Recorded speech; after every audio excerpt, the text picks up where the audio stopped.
शिक्षा हर घर के बच्चों को नहीं मिल पाती है। तो सर मेन यही है कि हर सभी बच्चे, सभी घर के बच्चे, चाहे वो गरीब हो या फिर उनके पास पैसा ना हो, मैं ये चाहूंगी कि हर प्रकार के बच्चों को शिक्षा मिले, कि बच्चे शिक्षित रहेंगे तो हमारा देश भी विकसित करेगा। एजुकेशन का कार्यक्रम। हाँ सर। अच्छा, एक प्रश्न का उत्तर और दीजिए। हाँ सर। एक आंकड़ा होता है जिसको GER बोलते हैं, आपको इसकी जानकारी है? What is GER? Gross enrolment ratio. Sir क्या कह रहे हैं? GER, gross enrolment ratio. 11 sir पता है? नहीं। आप लोग विश्वविद्यालय के छात्र हैं, यस सर। इसलिए मैंने प्रश्न आपसे किया।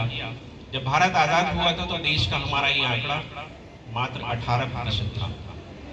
GER का अर्थ होता है कि कितने प्रतिशत युवाओं को किसी कॉलेज में आने का मौका मिला है, जिसे आपको ये अवसर मिला है। सौभाग्यशाली हैं आप। 75 साल से ज्यादा की यात्रा में हमारा ये GER 18% से बढ़कर के 25.4 अंक हुआ है। आज भी भारत के 4 में से 3 युवा सड़क पर हैं। तो अपने आप को सौभाग्यशाली मानिए कि आपको किसी कॉलेज में एडमिशन का मौका मिला है। एक बार तालियां बच्चों के लिए बजनी चाहिए कि आप सब वो हीरे हैं, कोहिनूर हैं, जिनको मौका मिला है यहाँ आने का, और एजुकेशन पे आप लोग आगे कार्य करें। G11 से मेरा अंतिम प्रश्न, एजुकेशन के लिए आप क्या प्राथमिकता पे लाएंगे? आपको क्या लगता है कि GER की जो यात्रा है वो इतनी स्लो क्यों है? हम क्या करें जिससे हम उन आंकड़ों तक पहुंचे जहां डेवलप्ड कंट्री, विकसित देशों का GER लगभग 45 तक पहुंच चुका है? सर बच्चों को एक समान शिक्षा मिलनी चाहिए, यूनिफॉर्मिटी कैसे आएगी?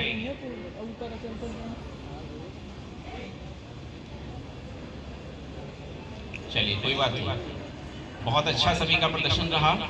और कोई प्रश्न रह गया हो तो मैं अपने जजेस को देना चाहूंगा। कुछ और पूछना? मैं एक क्वेश्चन पूछना चाह रहा था, सभी के लिए है वैसे, लेकिन आप दोनों पहले सामने हैं तो आप भी दोनों में से कोई बताइए। किसी व्यक्तित्व का जो चरित्र होता है वो किन बातों पर निर्भर करता है? परिवार का ज्यादा रोल रहता है कि समाज का?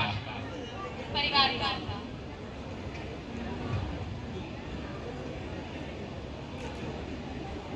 कारण बताइए। क्योंकि बच्चे बड़े परिवार से होते हैं, देखते हैं जैसा उनके परिवार में होता है वैसे वो भी करते हैं, उन्हीं संस्कारों का वो अनुपालन करते हैं। अच्छा, अपने परिवार में आपके मानक, जिन्होंने आपने स्टैंडर्ड बनाया होगा, एक मानक के अनुसार अपने माता पिता या किसी भी परिवार के सदस्य में से आप किसको 100 में से 100 नंबर देंगे?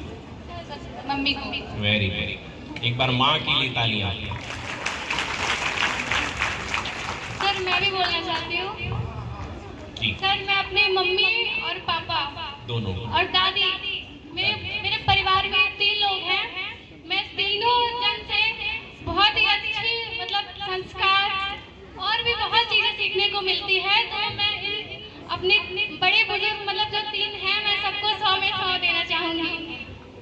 बहुत बहुत पारिवारिक संस्कारों को भी गोरखपुर के युवा आगे बढ़ा रहे हैं। आप सभी बधाई के पात्र हैं। आप सबके लिए बहुत बहुत शुभकामनाएं। एक बार तालियां इन सभी पार्टिसिपेंट के लिए। और निर्णायन का ये चरण है वो हमारा सब पूरा, ये चरण यहाँ पूरा होता है। सभी को बहुत बहुत बधाई। और निर्णय लेना यहाँ बैठ करके बहुत कठिन होता है। आप सभी विजेता हैं, एक बार तालियां आप सभी के लिए। औपचारिकता के बाद जो रिजल्ट्स आएंगे उसमें कोई विजेता हो